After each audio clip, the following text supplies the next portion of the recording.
Marwari media आप देख रहे हैं। आज है 2 अप्रैल 2023 रविवार का दिन और हिंदू तिथि के अनुसार चैत्र माह के शुक्ल पक्ष की द्वादशी तिथि है। नजर डालेंगे देश और प्रदेश की बड़ी खबरों पर। शुरुआत करेंगे 2 बड़ी खबर के साथ। तेल गैस कंपनियों ने लिक्विड पेट्रोलियम गैस यानी कि LPG की दरों में कमी की है। कंपनियों ने गैस सिलेंडर पर 87 रुपए घटाए हैं। आपको बता दूं यह 87 रुपए कॉमर्शियल गैस सिलेंडर पर घटाए गए हैं। हालांकि घरेलू उपभोक्ताओं को इसमें कोई भी राहत नहीं दी गई है। जो हम रसोई में सिलेंडर यूज करते हैं 14.5 किलोग्राम वाला, इसके दामों में कोई भी बदलाव नहीं किया गया है। कॉमर्शियल उपयोग का 19 किलोग्राम वाला गैस सिलेंडर में 87 रुपए की राहत दी गई है। अब 19 किलोग्राम वाला गैस सिलेंडर जयपुर में 2051 रुपए में मिलेगा। वहीं जोधपुर, कोटा, उदयपुर, गंगानगर समेत राजस्थान के अलग अलग क्षेत्रों में इसके अलग अलग दाम है। और 14.5 किलोग्राम वाला जो हम रसोई में यूज करते हैं वह पहले की तरह 1106.50 रुपए में ही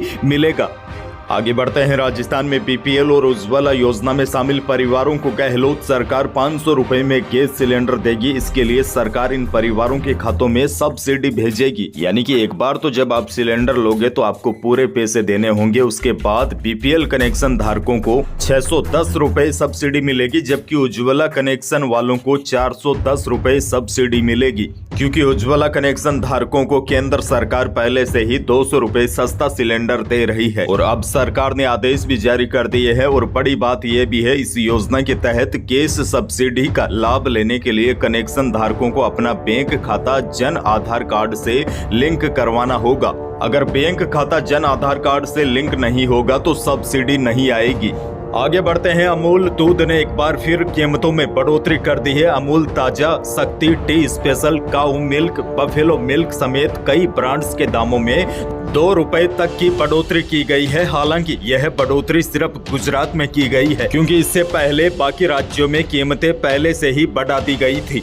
बहरहाल आगे बढ़ते हैं। राजस्थान से बड़ी खबर। प्रदेश के पशुपालकों को 1 अप्रैल से अपने पशुओं का इलाज करवाने के लिए सरकारी पशु चिकित्सालयों में न तो पर्ची कटवाने के लिए शुल्क देना होगा और न ही टीकाकरण और अन्य जांच जैसे सोनोग्राफी या एक्सरे का शुल्क देने की जरूरत होगी।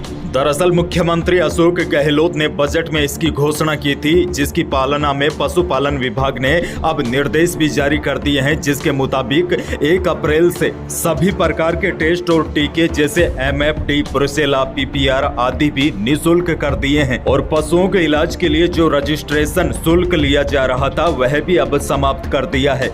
हालांकि यह शुल्क किसानों के लिए कुछ ज्यादा नहीं था, क्योंकि टीकाकरण के लिए 1 रुपया किसानों को देना होता था और मेजर सर्जरी पर 50 रुपए पशुपालक दे रहे थे। पशुओं के एक्सरे और सोनोग्राफी करवाने पर भी 50 रुपए लिए जा रहे थे। दरअसल पशुपालकों पर भार तब ज्यादा आ जाता है जब सरकारी पशु चिकित्सक पशु देखने के लिए घर आता है तो 250 से 300 रुपए तो वह फीस ले लेता है और ऊपर से महंगी दवाएं भी बाहर से पशुपालकों को खरीदनी पड़ती है। यह खर्चा कहीं न कहीं पशुपालकों पर भारी पड़ जाता है। इसका एक कारण यह भी है क्योंकि पशुपालक अपने पशुओं को पशु चिकित्सालय नहीं ले जा पाते। प्रदेश की अगली बड़ी खबर। गहलोत सरकार राइट टू हेल्थ बिल तो जनता को सेहत का अधिकार देने के लिए लाई थी, लेकिन बिल के आते ही डॉक्टर नाराज हो गए। करीब 2 सप्ताह से प्रदेश के हजारों डॉक्टर्स हड़ताल पर है।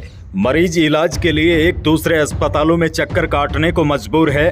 डॉक्टर्स जहां बिल को वापस लेने की मांग पर अड़े हैं, वहीं सरकार भी अपने कदम पीछे लेने के मूड में नहीं है। देखिए, यह बिल आम जनता को तो स्वास्थ्य का अधिकार देने वाला है और लोगों को अच्छा भी लग रहा है, लेकिन डॉक्टर्स का कहना है कि इस बिल से झगड़े बढ़ेंगे, डॉक्टर्स और पेशेंट के बीच दूरियां बढ़ेगी। माहौल बनाया जा रहा है कि हर बीमारी का इलाज फ्री होगा। डॉक्टरों का कहना है कि इससे अस्पतालों में झगड़े बढ़ेंगे। पेशेंट कहेगा कि फ्री इलाज दो, बेबुनियाद शिकायतें होगी। देखिए, यह बिल आम लोगों को तो काफी अच्छा लग रहा है, लेकिन डॉक्टर्स को, खासकर निजी अस्पतालों को यह बिल बिल्कुल भी अच्छा नहीं लग रहा है। आपको बता दूं, राइट टू हेल्थ बिल के जरिए आम नागरिक को सरकार स्वास्थ्य का अधिकार देने का प्रयास कर रही है। इसके लागू होने के बाद कोई भी डॉक्टर और अस्पताल इलाज के लिए मरीज को इनकार नहीं कर सकेंगे। बड़ी बात तो यह है, इमरजेंसी में आने वाले मरीजों के पास यदि पैसा नहीं है या उसके पास चिरंजीवी बीमा नहीं है तो राज्य सरकार उसका पैसा भुगतान करेगी।